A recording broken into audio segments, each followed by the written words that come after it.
Vanakkam. Welcome to the monthly news bulletin of Yarl Marai Laity. News editor Reverend Father Anton Stephen.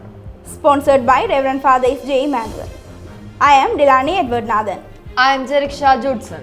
First, the headlines. Mannar protest highlights public resistance to sand mining and wind turbine project.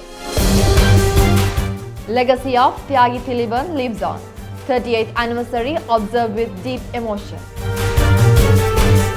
National Liturgy Symposium explores Eucharist as mystery and celebration. Declaration Biblical Apostolate hosts conference to empower Laity. Now the news in detail. In Mannar district, local communities, civic organizations and public interest groups have been conducting a sustained series of awareness campaigns and protests against ongoing sand mining operation and wind energy projects. On the night of September 26, authorities attempted to transport wind turbine components onto the island. When residents showed to obstruct the movement of vehicles, security forces reportedly employed force against women, clergy and citizens, intimidating protesters and ensuring the components were delivered to the island. In response to these incidents and in condemnation of the assault on Catholic clergy and the public, Mannar citizens groups, in coordination with public, fishing and civil society organizations, organized a major public protest and march on September 29th.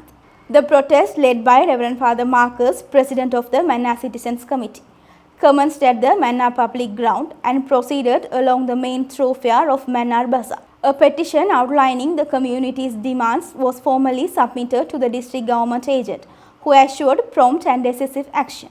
Reverend Father Marcus emphasized to the media that the demonstration would continue until satisfactory resolutions are achieved. The march drew thousands of participants, including Catholic, Buddhist and Hindu religious leaders, social activists and concerned citizens from across southern Sri Lanka and Mannar, highlighting the broad-based support for the cause. The 38th death anniversary of Thiyagi, who launched a hunger strike after presenting 5 key demands to the Indian government, was commemorated on September 26 in the Tamil homeland and among diaspora communities worldwide. In Jaffna's Nallur area, the main remembrance took place at the Thiliban Memorial, where participants offered floral tributes and lit oil lamps in front of his portrait. Ceremonial events and homage rituals were also held. Thousands attended the commemorations, reflecting the continuing resonance of Thiliban sacrifice within the Tamil community.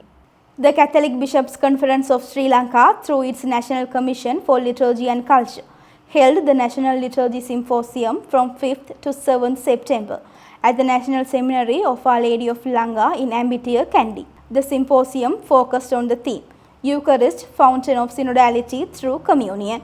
The event was graced by His Eminence Arthur Cardinal Roche, Prefect of the Dicastery for Divine Worship and the Discipline of the Sacraments, and was held under the patronage of His Eminence Malcolm Cardinal Ranjit, Archbishop of Colombo and the Chairman of the National Commission for Liturgy and Culture. The symposium began with Holy Mass, followed by a keynote address by Cardinal Roche, who spoke on the theological significance of the theme. Reverend Father Cecil Joy Pereira delivered a talk on the Eucharist is mystery of faith, and Reverend Father Anton Strian spoke on the Eucharist is a celebration. The program also featured group discussion, Eucharistic adoration and film screenings. On the second day, Archbishop Malcolm Cardinal Ranjit delivered a lecture titled The Mystery of Eucharistic Life. The Eucharist is a mystery to be celebrated. Participants later visited the cathedral, where they joined in Holy Mass, a Eucharistic procession and adoration. The 3-day event brought together nearly 150 participants, including bishops, priests, religious and lay faithful from 12 dioceses across Sri Lanka. From the Diocese of Jaffna, a 15-member delegation led by Reverend Father Dayaharan, Director of the Diocesan Liturgy Commission, and including Vicar General Reverend Father Jebaratnam, attended the symposium. Declaration Biblical Apostolate organized a biblical conference aimed at empowering the laity on September 13 at the Ahawali Family Services Center Hall in Jaffna, held under the theme Jubilee Year in the Light of the Bible. The event was presided over by Reverend Father Ronald Sujivan, Director of the Declaration Biblical Apostolate. The program featured keynote addresses and group discussions. Reverend Father Michael Soundranayagam, Parish Priest of Achuveli, spoke on the Jubilee Year in the Old Testament.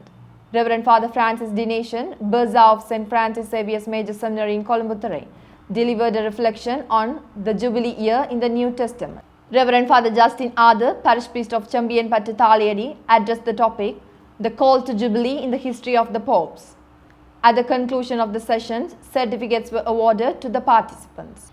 The conference brought together clergy, religious, parish representatives, and lay faithful who actively participated and benefited from the discussions. The Diocese of Jaffna has announced a series of clergy appointments across its parishes and institutions. Reverend Father A. Amalraj has been appointed Parish Priest of Madahal, while Reverend Father S. Joy Ferdinand has been assigned as Parish Priest of Palali. Reverend Father S. M. Sudarshan has been posted to Urani Parish, and Reverend Father A. J. Jayaranjan has been appointed Parish Priest of Navali. Reverend Father S. Vimalasekharan Basandan has been named Parish Priest of Virtilaikerni, Katakadu. In addition, Reverend Father M.T. Alai Arunesh Kumar has been appointed Formator at St. Francis Xavier Major Seminary in Colombo. Reverend Father A. MacDonald has been assigned Parish Priest of Anjanathalva. Reverend Father Sebastian S. Tahu has been appointed Resident Priest of the Shrine of Our Lady of Fatima in Pandatharipu, and Reverend Father J. B. Anthonydas has been named Resident Priest of Shrine of Our Lady of Good Voyage in Chatti. In celebration of National Catholic Youth Sunday, the Jaffna Diocese Youth Commission organized a special program on September 7th. The event was coordinated by Reverend Father John Cruz, Diocesan Youth Director, and presided over by Mr. Niraj, President of the Youth Commission. The day began with the solemn mass at St. James Church, Gurunagar, presided over by Reverend Father Jesudas, Dean of Illawarra Deanery. Following the mass, a youth rally made its way along Jaffna Main Street and concluded at St. Mary's Cathedral. A stage program was then held at the Cathedral Hall, featuring a keynote address by retired Principal Mr. Augustine on the theme, Today's Youth and the Word of God. The event also included a Jubilee-themed Villapata performance by the Gurunagar Parish Youth Union and a raffle draw. The celebration was graced by Reverend Father Jero Selvanayagam, Dean of Jaffna Deanery, as chief guest. Reverend Father Sabajeevan, Coordinator of Kilnochi Deanery Youth and Director of Caritas Vanikudek, attended as a special guest, and former Youth Commission President Mr. Jayant participated as guest of honor, along with other deanery coordinators.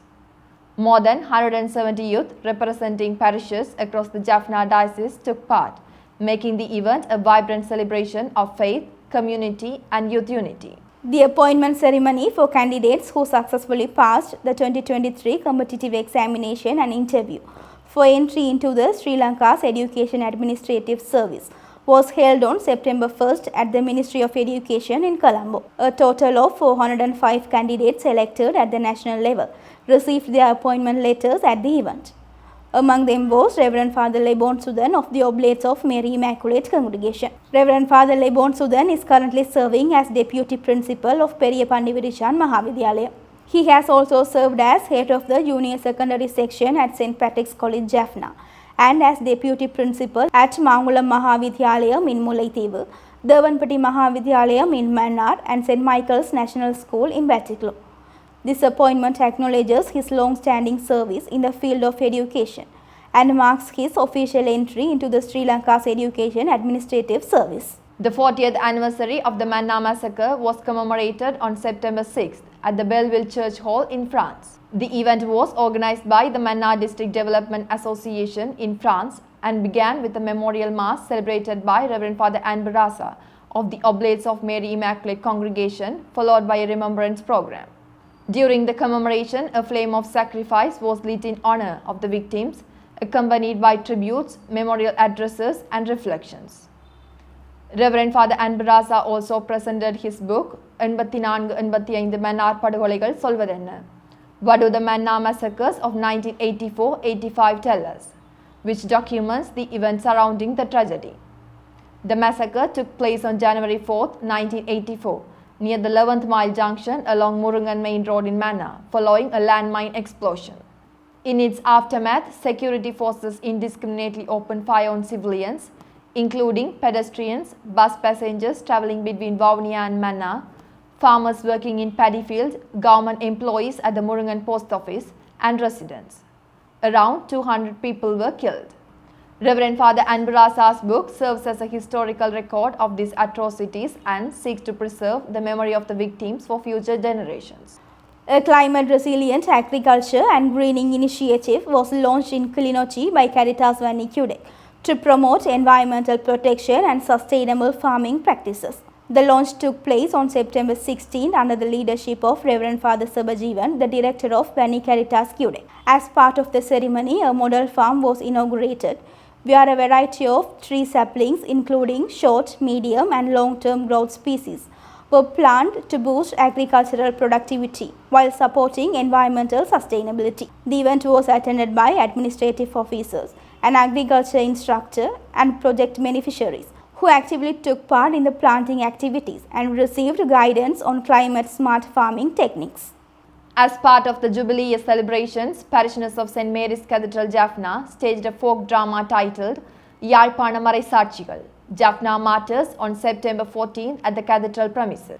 The event was organized by Reverend Father Jero Selvanayagam, parish priest of the cathedral, and featured the participation of more than 25 artists both on stage and behind the scenes. The drama was written by Reverend Father Baladas Brian, directed by Annavyar Andrew Julius, and supported by Reverend Father Rohan Dioni, assistant parish priest. The program was graced by Right Reverend Dr. Justin Gnana Pragasam, Bishop of the Diocese of Jaffna, attended as chief guest. Clergy, religious sisters, parishioners, and representatives from neighboring parishes were also present.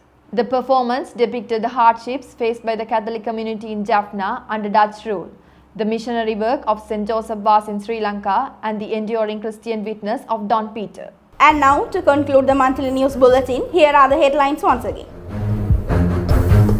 Mannar protest highlights public resistance to sand mining and wind turbine project. Legacy of Thiyagi Thiliban lives on. 38th anniversary observed with deep emotion. National Liturgy Symposium explores Eucharist as mystery and celebration. Declaration Biblical Apostolate hosts conference to empower Laity. Thank you for watching. Vanakkam.